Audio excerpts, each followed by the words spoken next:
হযরত মালিক ইবনে দিনার রাহমাতুল্লাহি আলাইহি ডাক দিয়ে বলতেছেন, যেই প্রশ্নটা আপনারা আমাকে করেছেন এই প্রশ্নটা সত্য। আমার জীবনে কিভাবে পরিবর্তন আসলো, আমার জীবনের এই উন্নতি কিভাবে হলো, আমি আপনাদেরকে জানাই দিতে চাই। আমার ছোট্ট একটা মেয়ে ছিল, 3 বছরের বয়স। আমি মদ খাইতাম, এখানে সেখানে শুয়ে থাকতাম, বসে থাকতাম। আমাকে মা বাবাই বিবাহ করাই দিল। আমি মদ খাওয়া ছাড়লাম না, অন্যায় অবিচার জুলুম নির্যাতন ছাড়লাম না। এই অবস্থায় আমার একটা কন্যা সন্তান জন্মগ্রহণ করলো। কন্যা সন্তান তার বয়স সবে মাত্র 3 বছর হয়েছে। মাঝে মাঝে আমি যেখানে বসে মদ পান করি, আমার কামরার মধ্যে ঢুকে মদের বোতল ফালায়া দেয়, মদের বোতল ভেঙে ফালায়। কিন্তু মেয়েটাকে আমি বড় মহাব্বত করি, তার ভালোবাসায় আমি বিগলিত, এজন্য কিছুই বলতে পারি না। হঠাৎ মেয়েটার 3 বছর বয়স উপনীত হওয়ার পর অসুস্থ হয়ে গেল। অসুস্থ হয়ে দুনিয়া থেকে বিদায় হয়ে গেল।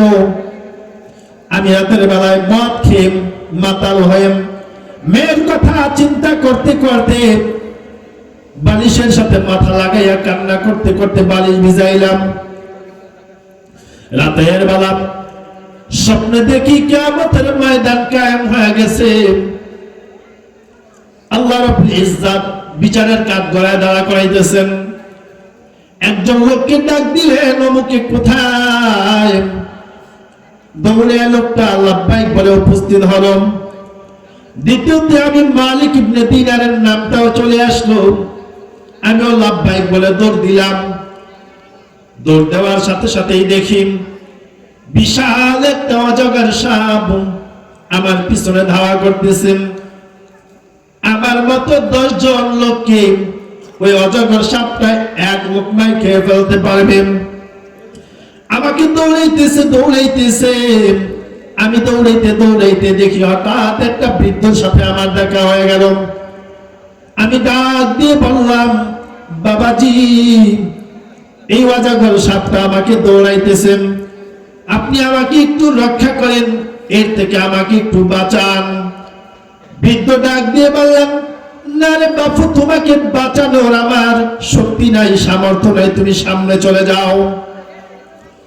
মালিক ইবনে দিনার রাহমাতুল্লাহি আলাইহি বলতেছেন, আমি একটু সামনে গেলাম। যাওয়ার পরে দেখি সামনে যাওয়ার কোনো রাস্তা নাই।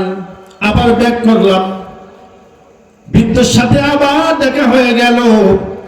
বৃদ্ধকে ডাক দিয়ে বললাম, চাচা, আপনি বললেন সামনে যাওয়ার জন্য। সামনে দৌড়াইলাম, মুক্তির রাস্তা পাইলাম না, কেউ আমাকে এই সাপ থেকে রক্ষা করলো না।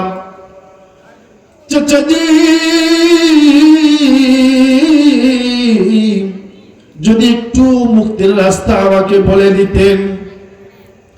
ওই বৃদ্ধ ডাক দিয়ে বললেন, দেখো, আমি লাঠি ভর করে দাঁড়িয়ে আছি, আমার শক্তি নাই, আমি নিজেই যায়িফ, আমি নিজেই অন্যের উপরে, অন্যের ধারস্থ, অন্যের প্রতি আমি মুখাপেক্ষী, তোমাকে আমি সাহায্য সহযোগিতা করতে পারবো না। তবে তোমাকে একটা পরামর্শ দেই, তোমাকে একটা বুদ্ধি দেই।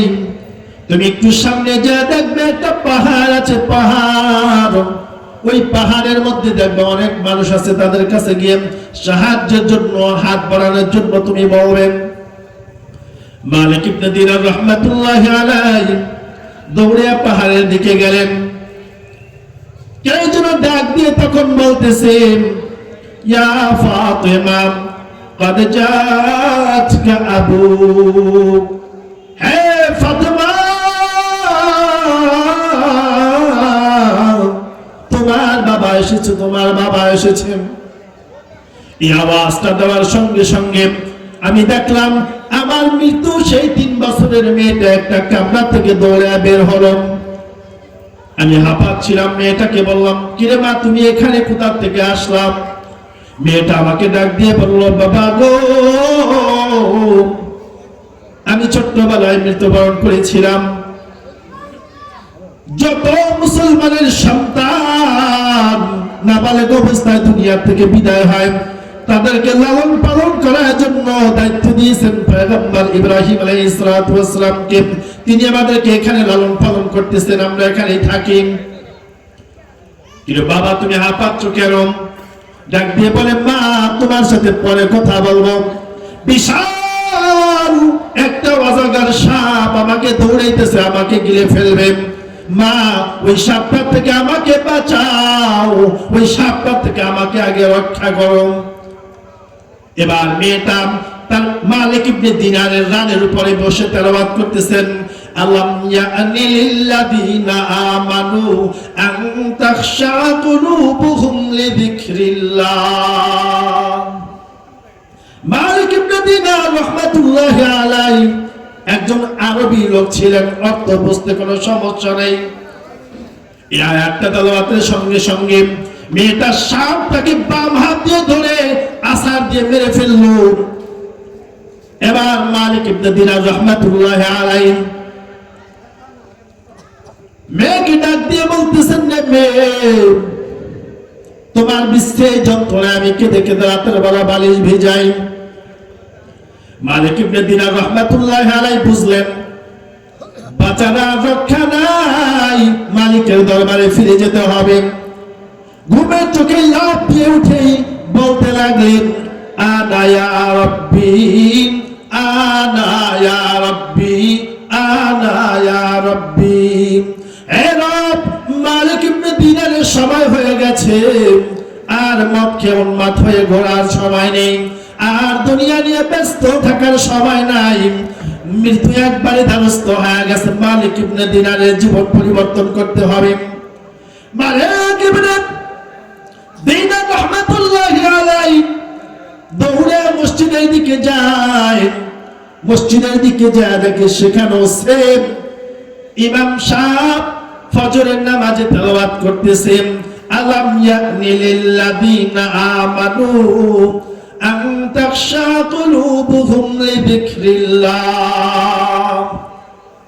এবার মালিক ইবনে দিনার রাহমাতুল্লাহি আলাইহি বললেন, স্বপ্নে দেখলাম এই আয়াত, মেয়েও শুনাইলো এই আয়াত, ইমাম সাহেবের মুখ দিয়েও শুনাইলো এই আয়াত। এরা জীবন পরিবর্তন করে ফেলছি। লাইফ হিস্টরি খুঁজলে পাওয়া যায় ইমাম মালিক রাহমাতুল্লাহি আলাইহি এক স্বপ্নের মাধ্যমে নিজের জীবনকে পরিবর্তন ঘটাইছেন, সবাই কাজে লাগাইছেন। মাত্র 8 মাসের মধ্যে পুরা কুরআনুল কারীম মুখস্থ করে ফেলছে। একজন মদ খুর হচ্ছে না, মদ ছাড়া কাজ হয়। পাপা